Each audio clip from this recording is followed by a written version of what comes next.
Salut à tous, c'est Karim Debache pour un nouvel épisode de Qu'est-ce que tu fais là? On a reçu du courrier. Ah.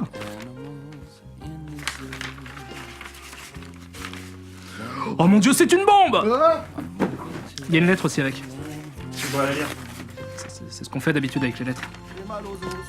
Cher Karim, je t'envoie cette lettre pour te tenir au courant des dernières avancées de mes recherches sur House of the Dead et sur son réalisateur. T'es pas obligé d'imiter Mathias. Hein. Ah pardon. Cher Karim, je t'envoie cette lettre pour te tenir au courant des dernières avancées de mes recherches sur House of the Dead et sur son réalisateur.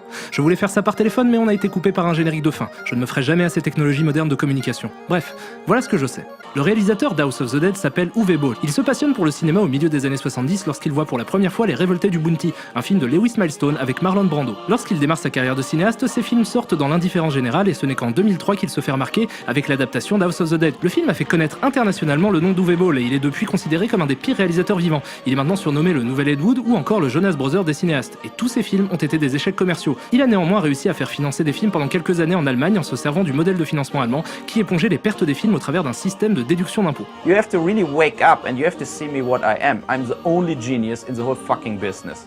Goodbye. Fais très attention à lui, il est connu pour répondre avec véhémence à toute forme de critique. Il est allé jusqu'à organiser des combats de boxe avec les critiques qui ont dit du mal de ses films. Certains y sont allés en pensant que c'était un show, mais ce qu'il ne leur avait pas dit, c'est qu'il a été boxeur professionnel. Il les a défoncés. So he got really like hurt there, yeah. So but I told him like, what the fuck you were expecting?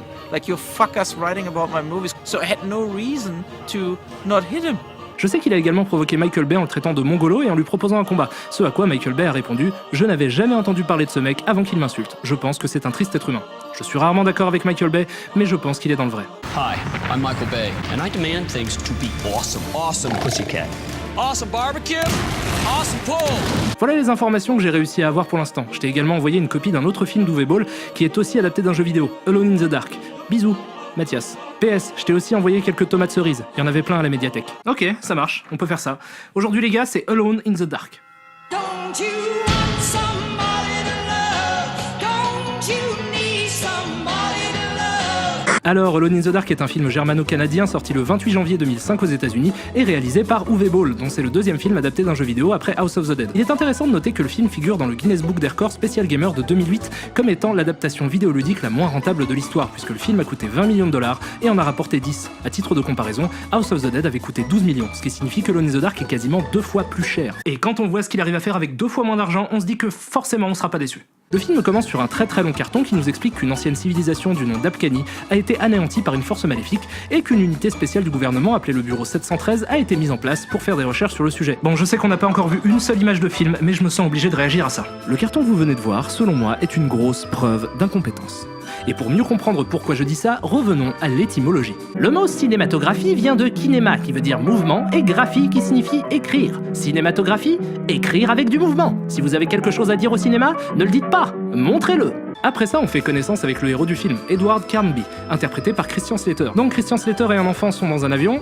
On dirait le début d'une blague nulle. Et comme Slater a l'air d'en avoir marre de son imitation de Bruce Willis, il décide d'occuper son temps en terrorisant le gosse. Avoir la fausse du noir est justement ce qui nous maintient tous en vie. Mon innocence vient d'être à jamais brisée. Une fois que l'appareil atterrit, il se dirige vers un taxi. Ce n'est pas parce qu'on ne peut pas voir quelque chose que cette chose ne peut pas nous tuer. Effectivement, genre les maladies ou le temps. Plein de trucs en fait. Bon, Edward Carnby est donc un ex-agent du bureau 713 qui lutte contre les forces du paranormal et de l'invisible.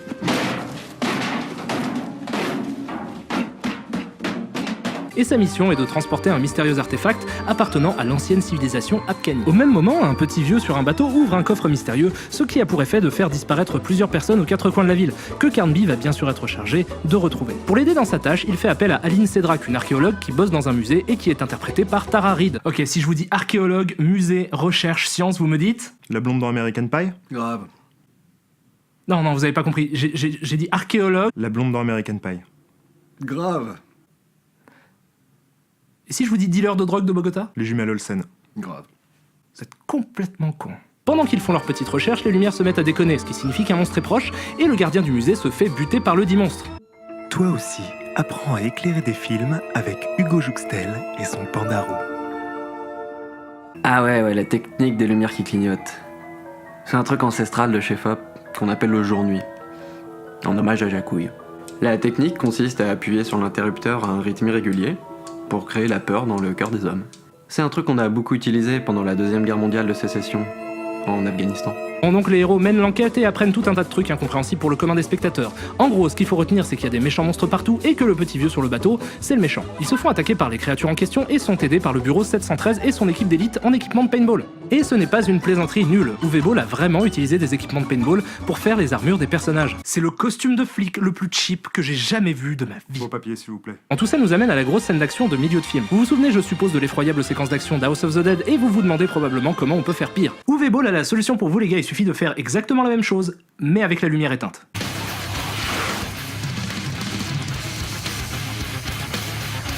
La scène nous permet quand même de voir que Carnby est un mec bien puisqu'il sauve son rival sur le point de se faire bouffer par un zombie en abattant ce dernier. Un héros de film d'action normal se serait contenté de tirer sur le zombie, mais Carnby lui a tellement la classe que même quand il tire visiblement à côté de sa cible, elle meurt de trouille. Respect Carnby.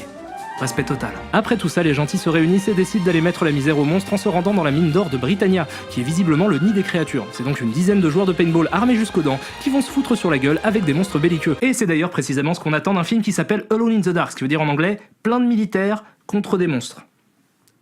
C'est plein de lone militaire in the dark contre des monstres. Ce qui est très intéressant, c'est que le premier jet du scénario a été écrit par un homme du nom de Blair Erickson, et au départ, le film devait beaucoup plus ressembler au matériau de base, et devait être un vrai film d'épouvante inspiré de l'univers de Lovecraft. Vous savez ce que Uwe Boll a répondu quand il a lu le scénario ? Votre histoire est plus un drame, un truc où les gens perdent leur temps. Dans une adaptation de jeu vidéo, ce qui est important, c'est que le héros ait un but que les spectateurs arrivent à comprendre. Je suis un cinéaste ! Donc pendant que les Lone se battent comme jamais ils ne se sont battus,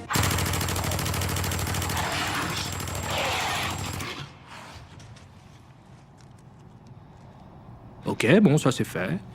Les héros vont explorer la mine un peu plus en profondeur, accompagnés de quelques agents. Il y en a une qui se fait mordre par un monstre générique numérique au rabais et meurt presque instantanément. Heureusement pour elle, elle est ressuscitée par l'incompétence du monteur du film qui lui laisse le temps de bouger la tête avant de passer au plan suivant. She's alive. Alive. Ils se retrouvent donc devant la porte des enfers qui contient des tonnes de monstres et sont surpris par le petit vieux méchant qui leur vole la clé et décide d'ouvrir la porte. Heureusement, nos héros arrivent à le mettre hors d'état de nuire en lui balançant un couteau dans la poitrine. Comédien! La porte s'ouvre malgré tout et les héros se rendent compte que l'autre côté de la porte est rempli de saleté. Ils posent donc une bombe et s'en vont, sauf que le détonateur déconne, donc le rival de Carnby décide de retourner là-bas pour amorcer lui-même la bombe. Il règle le timer sur 5 secondes et essaye de s'enfuir. Ok Gilles, j'ai mis en place les explosifs et on dispose de pas moins de 5 secondes pour s'enfuir. Suite à ça, Carnby et Tararid réussissent à s'enfuir et constatent que la ville a été évacuée pendant la nuit. Ça pourrait se finir là-dessus, mais non, on a droit à un magnifique plan à la Evil Dead qui laisse supposer que des monstres sont encore en liberté et qu'ils en veulent toujours à nos héros. Sauf que les monstres en question ne supportent pas la lumière du jour, donc je pense que c'est juste une mauvaise blague du cadreur.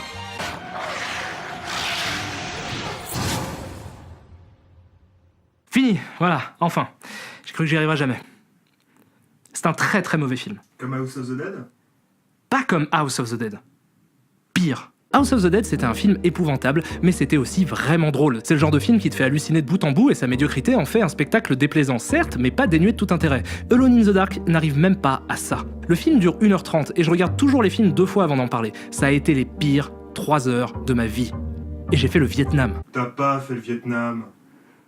Il y a plein de choses que tu sais pas sur moi, Gilles. Le film est d'une mollesse incroyable, tout a l'air de passer au ralenti, et quand il se termine, on se rend compte qu'on n'a même pas vraiment assisté à un vrai film. Le scénar tient sur un timbre qui aurait été déchiré en 1 milliard de fragments et dispersé aux 4 coins du monde. Oui, parce que dans la chronique, je vous ai fait la version courte, mais en vrai, l'histoire du film est à la limite du compréhensible. Ça va dans tous les sens. Des manipulations génétiques, une civilisation disparue, des monstres, des zombies, un professeur fou, une mine d'or remplie de créatures sous un orphelinat qui vend des enfants cobayes au gouvernement, c'est le bordel le plus total. D'ailleurs, je vous l'ai pas dit, mais le long texte du début de film a été ajouté après des projections test parce que les spectateurs ne comprenaient rien à l'intrigue du film. Et je trouve ça complètement dingue que le système de financement allemand de l'époque ait pu laisser ce mec faire un film à 20 millions de dollars, alors qu'il n'arrive visiblement même pas à raconter une histoire compréhensible.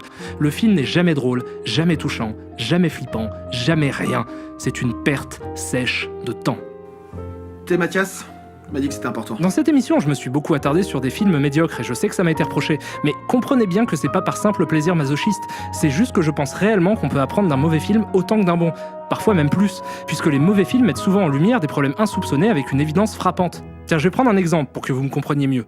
Parlons de la règle des 180 degrés. C'est une règle de mise en scène qui concerne les champs contre champs. En gros, si 2 personnages sont en train de dialoguer, on trace une ligne virtuelle entre les deux et la règle dit que si la caméra se trouve d'un côté de la ligne pour filmer le premier personnage, elle doit rester de ce même côté pour le contre-champ sur le second perso. Qu'est-ce que tu fais là, dans cette médiathèque flambant neuve? Mec, je pense qu'il faut qu'on arrête ce qu'on est en train de faire. C'est une règle basique qu'on apprend très tôt et qui permet aux spectateurs de ne jamais être perdus dans l'espace. La quasi-totalité des films qui sortent au cinéma respectent scrupuleusement cette règle, ne la trahissant qu'à quelques occasions pour des effets de style. Tu veux dire quoi, qu'on arrête de parler de films? Non, pas qu'on arrête de parler de films, il faut juste qu'on arrête de chercher volontairement les pires films possibles. Mais si un film transgresse cette règle par erreur, la scène devient confuse et difficile à suivre. Pourquoi? Parce que si je fais cette émission, c'est que j'adore le cinéma, et j'en ai ras le cul, j'ai envie de commencer à parler de bons films. Qui parle de jeux vidéo? Il y en a. Il y en a pas beaucoup, certes, mais il y en a. C'est toi qui vois. Et c'est comme ça que quelque chose d'aussi fondamental que la règle des 180 degrés devient évidente pour tous, même pour ceux qui n'ont aucune notion de mise en scène. Et voir les erreurs des autres leur permet d'apprécier d'autant plus quand un cinéaste décide de jouer avec cette règle. Sauf que Alone in the Dark annihile complètement ma théorie, et me fait me dire que certains films sont juste totalement dénués de tout intérêt. Et c'est la dernière fois que je consacre un épisode de Cross à l'un d'eux. Plomb!